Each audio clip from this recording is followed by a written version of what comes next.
Hello, friends. Welcome back. I had to start this recording over because I said bad words in the first minute of this video because that's how horrific this is.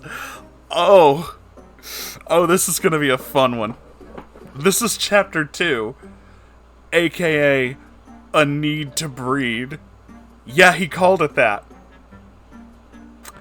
I'll wait until you're done vomiting. I already did. Oh, this is a special one. He talks about how it's been 2 weeks since he last wrote in this journal, and you could assume that's because of laziness, but you'd be wrong, okay?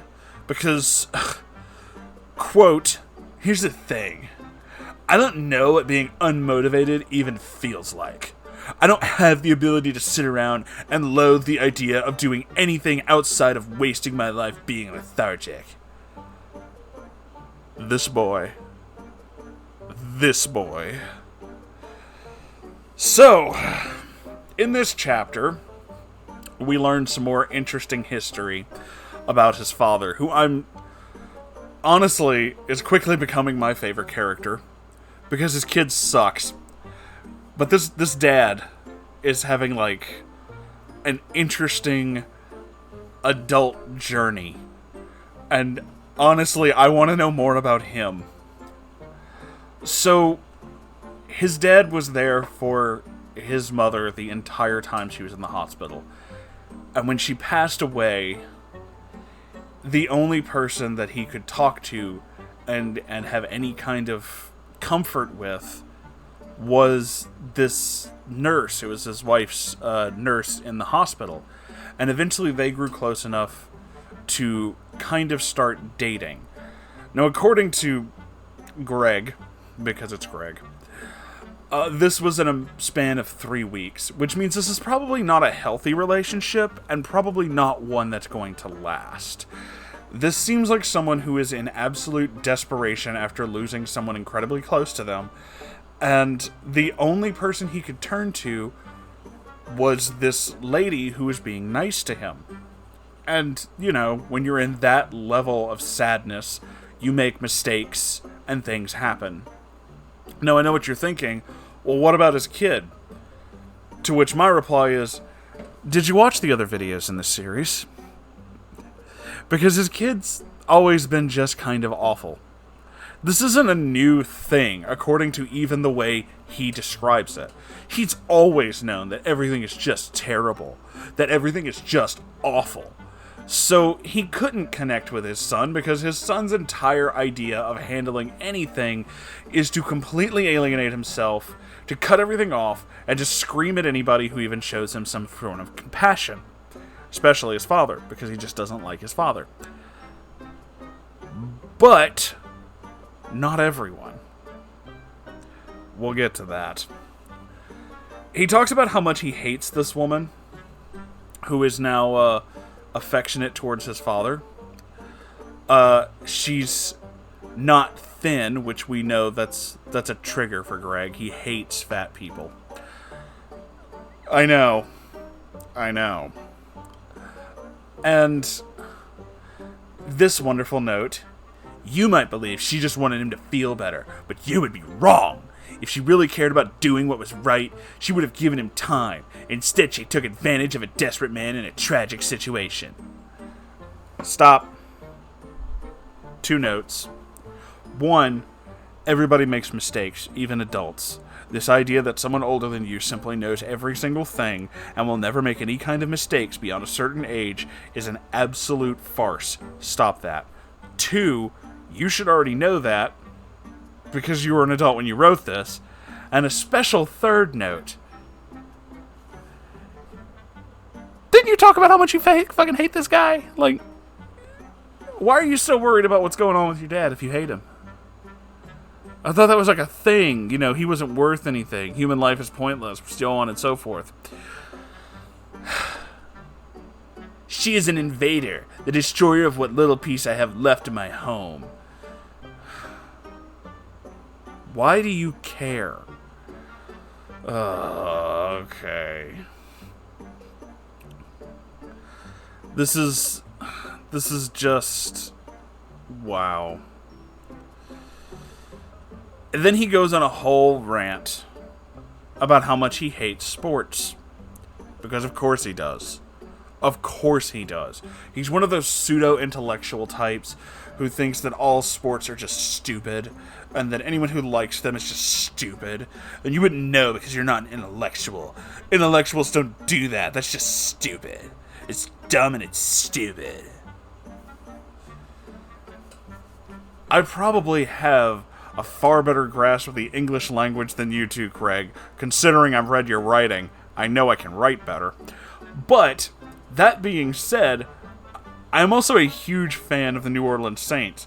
Granted, I realize that they haven't been that great, and they haven't been super great in a while. That doesn't matter. It's still a thing I enjoy. And you chastising me over something I enjoy simply because you think it's stupid makes you sound like the biggest pretentious douchebag that has ever been. People can like whatever the fuck they want. It is not harming anybody to like football, or any sport for that matter. You just seem like a dick when you do that. And then he goes on the whole thing. Blah, blah, blah. They have $1 million. Blah, they wouldn't care about you. No shit. I'm not asking the fucking Saints to care about me. I'm asking them to play football. And considering what's going on right now, I understand that they can't. Fucking pretentious little shitbag. Holy shit. And then, of course, as a fully functional and hyper-intelligent being does, he thinks about blowing up the stadium with all these people in it because, you know, that's just, it would bring him joy. But it wouldn't matter. It wouldn't matter because nothing matters. Nothing matters at all. And I'm quoting, "But I'm not a sociopath." Are you sure? Are you really fucking sure about that? I don't believe you. But okay. Mainly because not 4 lines later you say things like, living in general is pointless, but dying serves no purpose either. Yeah, you kind of are a sociopath, though, aren't you? You're kind of a little fucked up. A little bit. The reason he's vanished for 2 weeks, or whatever the fuck it was in the beginning of this chapter, the reason he's been gone is because, and this goes back to the wonderful name for this chapter, he now has a girlfriend. You know, the boy who hates everything has a girlfriend. But that's also addressed too. You've done nothing but hate on the entire human species up to this point. Why would you date one of them? The honest answer is she clearly likes me and I'm available. Classy. Her name's Ashley, and she's in his 3rd period class, and she's laughed at all of his jokes or something, every other thing that he said in class, even though, in the last chapter we established, he doesn't think you should talk at all. So, who the fuck are you talking to? Unless you know, made that shit up too. Which you probably did. More of that pseudo-intellectual shit. So she obviously likes him, and this is... Let me get to the description, because... Can you already figure out what the kind of girl it is that Onision likes? Get your fucking bingo tickets, kids, because you're probably gonna win. Quote, Ashley is a good-looking girl. She is pale-skinned, short, brunette. I like her smile, too. If that wasn't enough... my body... Like most every male okay, he just didn't put a comma there, it didn't make any sense. Demands that I be physical with someone, so why not her? First off, bingo. Secondly, why not her?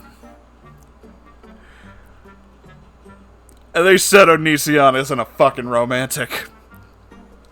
Oh, doesn't that just feel wonderful? Try that with your significant other. Hey, why not you? If they haven't bludgeoned you with something, then you probably will soon. Because that is the worst fucking thing! Why would you say that? It's the human condition. We build illusions around ourselves. Love and friendship and family. Oh my god, yeah, we get it. You're so deep.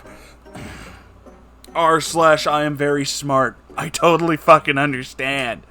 You're so much better than everybody else, Greg. We know. He goes on about how if he was a robot, he wouldn't have to deal with these bodily influences and all this other shit. But you obviously indulge in several of them, even though you don't want to admit it. You have these weird revenge, violent fantasies, which is not a thing a robot would have, because why would they care? You go on about how you have these physical needs, and then you have to select someone who likes you. You're not going after just anyone. You're specifically going after somebody who meets your fucking qualifications. Which means you had qualifications to start with, Robot Jones. You're full of shit, and we all know it. So...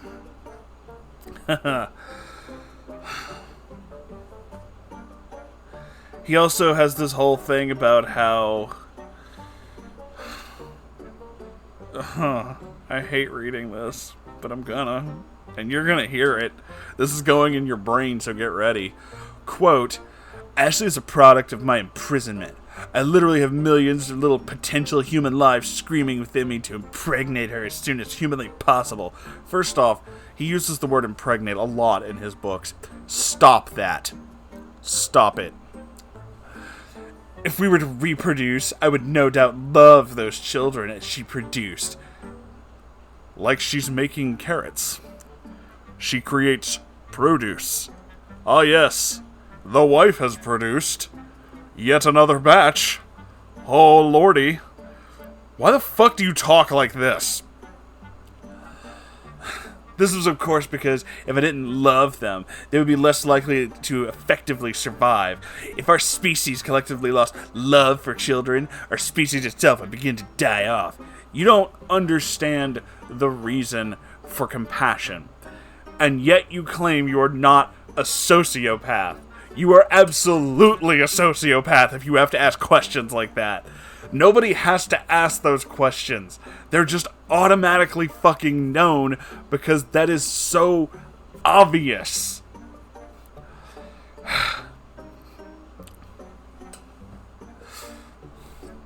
Oh my god. And then he talks about how free will isn't real because it's such obviously a joke and shit like that, but you can't even laugh. This kid is such a fucking pretentious douche. I can't stand him. But then we have these wonderful little things where, you know, he's all into this girl now.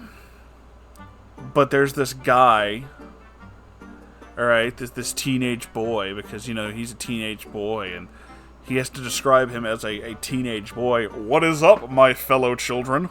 Haha, I also am a teenager. I too like the Vine and the TikTok. Do you dab? Haha. Fidget spinner. Whoa. Haha. Fellow kids. Seriously, that's what all of this fucking sounds like. I'm not claiming that I understand everything that fucking, you know, teenagers... I'm not even claiming I understand everything 20-year-olds do anymore, and I'm only 30. But this... I don't ever remember being a teenager and referring to other kids in my class as, oh yes, the teenage boy. Oh yes, that is him.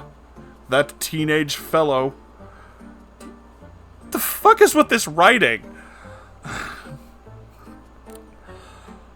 Anyway, the teenage boy, his name is John.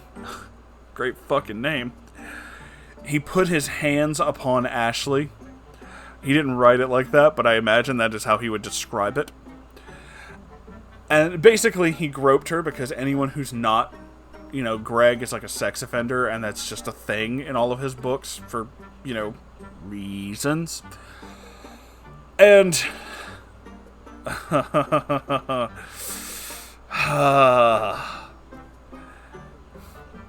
he goes through this whole thing, right? This wonderful passage, which, fuck it, I'll just read it. Now I realize how primitive it is for me to mark my territory, so to speak, but it's also primitive to try and solve your problems with physical violence. But that's not why I'm going on about this.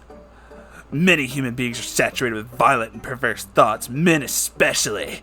On average, the male gender is regularly desires copulating with other females who appear to be capable of bearing children. It's just like... Marking my territory. The alpha male. Yeah, there's a lot of that. Oh god. There's so much of that. But my favorite post, this isn't a post, this is a shitty book. Might as well be a post. My favorite part of this chapter was this little notation, which, knowing what we know now, is... It didn't age well. Quote, if I had free will, I could choose to be gay. And I just might do that. Yeah, if you know anything about Onision in this day and age, he did exactly that. Neat! I had no idea it was a fucking switch. I guess I'm just not as at home in my brain like this super intellectual. Oh, haha. Fucking bullshit is this? What the fuck is this nonsense? So yes, even though he acknowledges that marking his territory and physical violence is so below him because it's not intellectual, he does it anyway. He does it anyway. That guy John, yeah, he fights him. Because of course he did.